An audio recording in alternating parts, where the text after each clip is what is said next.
Hello my friends, it's the Game Boy Geek here, and today we find ourselves in the dark corners of Callback Prison, where you'll betray your friends, crack the vault, and gain the spoils. You'll be using your cunning and clever scheming, making bids to be feared among your peers, and using wits and luck to play cards right as you fill your vault and influence the warden in your favor.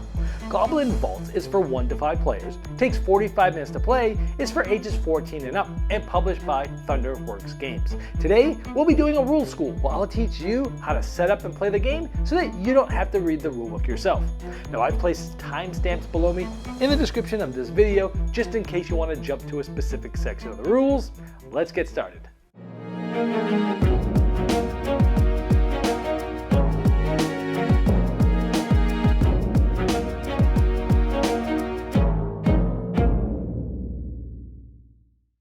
Goblin Vaults is for 1 to 5 players, where you're going to be using cunning and clever scheming to gain loot and strategically place them into the different chambers of your vault to gain gears both during the game and in endgame scoring. Not only will you be scoring for having certain cards in certain tiers of your chamber, but also buy different gold cards each game, like having sequential runs, or having cards of certain suits in a chamber, or having the highest value in a chamber be a specific suit, or having cards match your faction's marker. And you'll be gaining that loot to put in your vault from the block. Now, players will be doing this by bidding for certain cards, or maybe outbidding other people that are already winning. And there's a lot of strategy, because if you win, you get this card, but if you lose, you get the card you bid with, giving you a lot of different tactics to play to put the right cards in your vault. But there's lots of sneaky things you can do, like playing a low value of the Warden suit, being able to take out the others and win the card anyway. So let's see if you have what it takes to have the most gears by collecting them during the game and in the end game scoring. To set up, you're first going to find the basic goal card, and this has the word cluster on one side and the word collection on the other, and there's no icons here. That's how you know it is a basic goal card. It's the only basic goal card in the deck. Now, normally you could randomly decide which side you want to play with, but with your first game, we want you to use cluster. Just place it in the middle of the table where everyone can see it. Next, you're going to locate the 6 different suit gold cards, and you know they're that because they have a gold name, but they also have an icon of the different suits. These are also double-sided. Normally, you would randomly take 2 of these, select them, and randomly select which side they are because they are different on each side. For your first game, we recommend you use Tome Library and Gimnax's Reign. Any remaining suit gold cards that you're not using can be removed and placed back in the box. You won't need them this game. Next, you're going to find the loot deck, and this is what these cards look like. Now, in the backs of these cards are going to have different suits. There's actually 6 different suits denoted by the color and that icon. Now, you're going to use a certain amount of suits depending on the amount of players. On the left side here, you'll see, in a 4-player game, you'd use 5 of the suits. 5 players, 6 of the suits. In a 2 or 3-player games, you'll use 4 different suits. Now, when you're selecting suits, let's say we're playing 3 players and we're selecting 4 suits, you must select a suit that has to do with the suit goals. And so, for example, we know we're going to use this suit here, and we're also going to use this. I only have 1 of each of these cards, but there's multiple cards of each suit. So in our case, we would use all of the cards from this suit, all of the cards from this suit, because they are in our suit goals, and then we'd select 2 other suits to use. All the other cards from the suits not used this game can be removed and placed back in the box. And speaking of these suit gold cards, if you want to play an advanced game, you can add more suit gold cards, but at most 1 suit gold card per suit. So again, if we're playing with a 3-player game with 4 suits, well, we could add 2 more suit cards because we have these 2 and we need 4 suits. And you must make sure any suit gold cards you use, well, you must be using that suit in this game as well. And once you've selected your suits, like let's say we're playing with these 4 suits, you would shuffle all of these cards together to make the loot deck. You'd make a face down deck, and you would deal 10 cards to each player face down. In addition to the 10 cards that you give each player, they're also going to get a player aid, and this is double-sided to help them through the game. Now, if you're playing a 2-player game, you'll deal 10 cards from the loot deck face down off to the side to create a deck for another player known as Glavron. Then you're going to take the loot deck and you're going to place it face down under the gold cards that were selected, and you're going to place 3 of them face up below it in a row like this. This is known as the block. Then you'll take 1 more card, place it face up next to it. This is known as the Warden's card. Next, you'll find the faction cards. They have these purple backs. You'll shuffle these up and give 1 to each player, and they can flip it face up once it's dealt to them. Now, when you get that card, you'll take the matching faction marker in front of you, And you do this also for that extra player in a 2-player game Glav run. They also get a faction card and a faction disc. Any of the faction markers or cards that were not used in this game can be placed back in the box. Make a supply of gears in the middle of the table where everyone can reach it, and you'll give each player 3 gear tokens. Then from the 10 cards that each player has been dealt, each player is going to select 1 card to place face up in front of themselves in what's known as the vault, and all players will reveal that card simultaneously.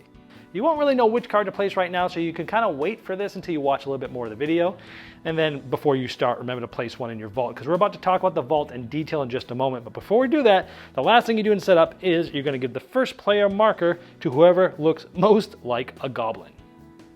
So let's talk about the vault, because this is a main part of what you're trying to do in the game is create your vault, and in a way that you're going to score the most gears, and gears are essentially points in this game. Not only are you going to be getting gears during the game as tokens as points, but many of the points that you score at the end of the game are also known as gears. Now the vault itself, again, each player will have one in front of themselves, has 4 vertical chambers, as you can see here. Think of them as just 4 vertical columns. These are each chambers. Now each of these can never have more than 3 cards in them. There's 3 tiers. Tier 1, Tier 2, and Tier 3, for example, in these 2 chambers. Now this is what a vault looks like at the end of the game, because you will always have exactly 10 cards in this vault at the end of each game. However, over the course of the game, you're going to be adding to this each round. When you add cards to your vault, you must, if you're placing it in a new chamber, go in the first tier, meaning the top one. If you're placing it into a chamber that already has cards, you place it in the next one down. So for example, this goes in this 3rd level tier because there's already 2 cards. If I placed it here, it would go in the 1st tier. So you couldn't say place in the 3rd tier of an empty one. You always have to start at the 1st tier, and the next card goes in Tier 2, and the next card would go in Tier 3, as you see like this. Now I have these cards overlapped. You can do this to help for table space. You just want to make sure that you can see the card number and the suit of that card. You also want to space them out and don't overlap them in vertical ways, because you also need to see these icons. So setting it up certain like this as you're building it is a good way to do it. So in order to know what you're going to be trying to do as I teach you the mechanisms of the game, it is best to show you how this game scores first to give you that context. So let's pretend this was the end of the game and we have 10 cards there, which you always will. Now there is a scoring sheet that you'll be using, and as I mentioned, you'll be gaining gears throughout the game. I'll show you how you get these later, but these are each going to be worth a point or a gear, if you will. Next, we're going to look at your tiers. Remember, each vault has 3 different tiers, and in the upper right, it has an icon. This shows me that I'll get points if this is in the 2nd tier. It's not, it's in the 1st. This would get me points if it's in the 2nd tier. It is. And depending on how many points you get is where it is. If you match like this, Tier 1 in Tier 1, you get 1 gear. Tier 2 in Tier 2, you get 2 gears. Tier 3 in Tier 3, you get 3 gears. So that's pretty much how the scoring goes for all of those. So for each of your cards, you're going to score 1, 2, or 3 gears if it's in the correct spot in Tier 1, 2, or 3, as I just mentioned. And you'll be putting those here like that. The other is your faction icon. This was ours, and you look at all the faction icons and all the cards you have, and you'll get 2 points for each card that's part of your faction. So in that case, we would have gotten a total of 4 points. Then we're going to go to gold cards. First, the basic gold card. In this case, it was cluster. Now, for each chamber that has 3 cards, if a value forms a sequence in either ascending or descending order, then you'd get gears, or points, if you will. 9 per chamber. Now, this shows you like a 6, 7, 8 or an 8, 7, 6, as long as they're ascending or descending in exact sequence. And, you've got 3 cards, that would make sense. Like, for example, this one, 10, 9, 8. That would get us this, which is 9 gears, for example. This one has 3 cards, but they're not in order, so that wouldn't score us anything.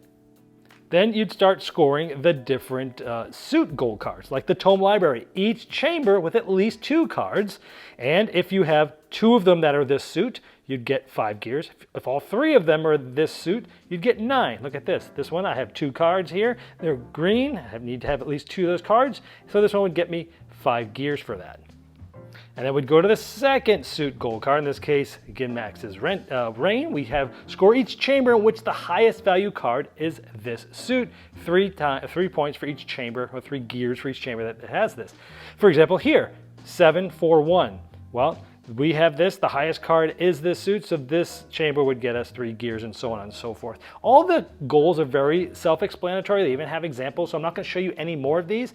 But I felt it was really important to show you how you score and what you're trying to do creating your vault, because everything I teach you from now on is going to make a lot more sense as to why you would do something, based upon where things are going to be and where you might place them in your vault. The game is played over 9 rounds, and each round has 3 different phases: the scheme phase, the vault phase, and the warden phase. So let's go through these one at a time. Let's start with the scheme phase.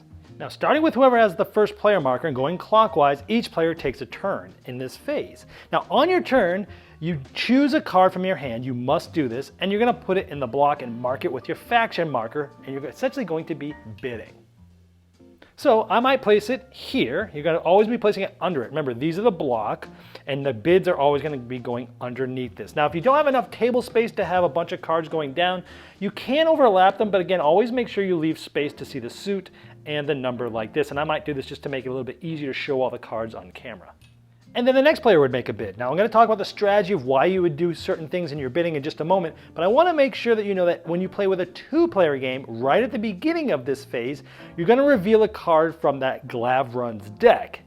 So for example, in a 2-player game, before anyone does anything in this phase, you would take a card from that Glavron's deck, and you would place it depending on what this card said. This is left, that's center, right. Say 1, 2, or 3, which card is going to be in this block, 1, 2, or 3. So this was a 2, so it would go in the 2 block, and then you place the faction marker for that Glavron extra player there. They don't ever score anything, they're just there to make the battle for different cards be as interesting as if there was a 3rd player playing. Now this is a great example. Let's say we were playing that 2-player game, this went first. Now let's say I actually had the first player marker and it was my turn to bid. Now, here comes some of the strategy is what you're trying to bid for. Remember, these are the 3 cards on the block that the winning bidder in each of these columns is going to get and be able to place in their vault. So these are the ones that people are trying to win to place in their vault, but you might not always want those. So let's say it was our turn and we did want to try to win the bid for this card. Maybe we like the faction icon, maybe we, whatever. For all the different reasons I told you earlier why you're putting things in your vault. Now, this player has a 5 of this suit. Now, if we want to try to win, by default, you need to play something that's higher than this. So maybe on our turn, we're going to bid, we're going to go like this and place it like this. Now, right now, we are the winning bidder for this because they played a 5 and we played a 6. And let's say it went to the 3rd player and they bid for this card here by placing their faction marker like this. Now, if you look at the bid on the left, it is sort of the 5 of potions there, and the faction icon is that yellow dragon. Now, if you look up at the top there and you see the Warden card, it's also the yellow dragon. Anytime you bid with a card that has a faction icon that matches the faction icon on the Warden card, you get to immediately take an optional Warden action. Now, one of the options is to take one of the loot cards from your hand and place it in the bottom of the deck here, and then draw another one to replace it. Of course, you couldn't take this option if you had no cards left. Now, the other option is to move a card in your vault. Now, remember, this would be instead of the drawing action, but remember, either of these are optional. Now, what you can do is take one of these and move them. So let's say you move a card from in your vault to somewhere else. Now, if I take this here, I could move it maybe like this. That's just fine. That's done like that. Now, I might do something else. I might want to take this and put it in between here, just for reasons unknown. And again, it would push this one down and it would go in just like this. Now, what you could not do is, let's say this looked like this. You could not take this and say, I want to put this in tier 3. You still have to build 1, 2, and 3 as normal, and other cards can slide down or up depending on where you place that. For example, I might want to take this card and move it right here, and then this slides up. Or I could have taken this card, taken it out, this slides up, and I want to put it in number 1 like that. And also keep in mind you can never have more than 3 cards in any chamber. Once each player has played, we are going to see who wins the bid. And that brings you basically to the vault phase. Now, there is some other things that happen in that first scheme phase, possibly, that I'll come back to in just a moment, but I'm teaching the basics first. Any card that has no bid on it, like this one, is just going to get a gear. Essentially, that's going to stay there, and next round, well, it's more incentivized to get that card, because if you took this card, you'd also take the gear too, which essentially is a point at the end of the game. If there's just one person bidding, one card of a bid, well, they automatically win the bid because they're the only one bidding. And again, whenever you win the bid, you're winning the card that you're bidding for, which is one of the cards that's at the top of the block there, in the block. Now, when you do this, essentially, you'll just take this card, like this player would take this card and add it to their vault. I've already talked about the whole vault and how you add things to that. So they would take this off, they would take this, they would put it in their vault, and the card that they bid with will slide up, and this is now the block card that will be bid on next round. Also keep in mind, anytime you take cards that have gears on them, you collect them, they're points at the end of the game. Now let's look at this one. Well, this is the card that's being bid for. This player played this, and this player played this. This was higher than this, so this is the winning bidder. The winning bidder is going to take the block card. So again, they're going to take this, and they're going to place it into their vaults. They're going to take this back. This player did not win. Any bidder, and there could be more than one bidder that did not win in the same column, this player actually gets to take the card that they bid with and place it in their vault. So you could purposely lose the bid to use the card that you played to put it in your vault because you might want it for the faction or the certain spot in the tier that it's in or for one of the other suit goals. But that's a big strategy in this game. Do you try to win to take the block card, or do you purposely lose to take the card that you actually bid with? Now again, the card that the person won, the card that they bid with, becomes the block card for the next round. Now, if you're playing that two-player game with Glavrun, if they win a bid, the card that they take just gets discarded off to the side next to their deck. They never do anything with it because they can't score any points. Now, normally that would be the end of the vault phase, but let's go back to that scheme phase, and I want to show you a couple other more advanced things that could happen as you're resolving different things. Now, if you remember, this is how we ended the bid in the example before. Now, you might notice something we haven't talked about yet is at the beginning of the round, we placed a Warden card here. Now, the Warden card has a suit, and purposely I did not use that suit down here because I didn't want to show you this more complicated example. But now it's time to do that. Let's pretend this player did not bid with this. But let's say they bid with this. Now, you'd look at this, and by default, you'd say, well, this player still wins the bid because they have a 5 and they have a 3, and normally that is how it works. However, this suit is the same as the Warden card suit. And when playing that, this card basically, think of it as a trump suit, if you will, is that this is going to overpower any other suit regardless of value here. So this is a lower value than this, but because this is the Warden suit, or the Warden card suit, this is actually the one that would win, and you would resolve it showing as I showed you previously. Now, if this were the case and this player also had played the Warden suit and you did too, this player would win because that value is higher. So again, it works just like a trump suit in a lot of trick-taking games. Now, I want to show you one more example in this scheme phase. Let's say this is the way it was, and let's just say it was our turn here. This is us. This player had bid the 6 here. None of them are the Warden's suit, and we played this. Anytime you bid on something that already has a winning bid, and the value of yours is the same, equal to, or less than, and again, you're not winning because of the Warden suit that I already showed you, that is known as underbidding because you are bidding knowing that you're not going to win. And remember, you might want to do that because you might really want this card in your vault, not necessarily this one because that's the one that the winner gets. Now, when you do that, you place a gear from your own supply onto the card of the person that has the winning bid. Now, you're essentially giving away a point temporarily, and you may or may not get that point back depending on what happens in the bidding this round and next round. Now, if you don't have any gear tokens left, you cannot underbid. However, if underbidding is your only possibility and you have no gear tokens, then you must add a card from your hand to your vault.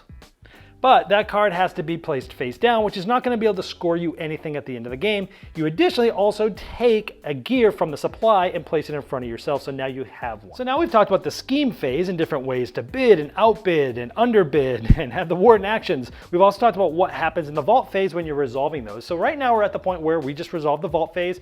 This one was not bid on, so it has a gear. These ones were had gotten there from the players that had won the bids. And then we're going to go to the Warden phase. Then the player who's the current first player optionally can swap the Warden card with one of the cards that are here. And if you do swap one and it has a gear on it, the gear stays. So they might go like this and now have created that as the Warden suit. That's the end of the round. The first player will take the first player marker and they'll pass it to the next player to the left, and you'll start again with the scheme phase. Now you'll continue going through these rounds until at the end of the Warden phase you don't have any cards left. That means you've played 9 cards. Because if you remember at the beginning of the game, you are placing one card from the 10 cards you were dealt in front of you to your vault, which by the way, now might be a good time to pause this video and do that now that you know the strategies. And that's why there's 9 more rounds, because then you'll have a total of 10 cards in your vault. That's how you know when the game is over. And then you're gonna go to final scoring, which I've already talked about in detail. But as a quick reminder, you're going to score at 1 point for each of the gears. You're going to score the different tiers that I showed earlier. And again, this is on the back side of your player aid. You're going to score for your faction icons and for all the gold cards, and whoever has the most gears is the winner. Now there is a solitaire mode, but I'm going to leave that to explore on your own, and that starts on page 11 in the rulebook. Well, I hope this helped you dive right into Goblin Vaults faster than you would if you had to read the rulebook yourself. Now, if you have further questions about the rules, I placed a link below me in the description of this video. That's the best place to ask them since I'll be notified, but so will Thunderworks Games.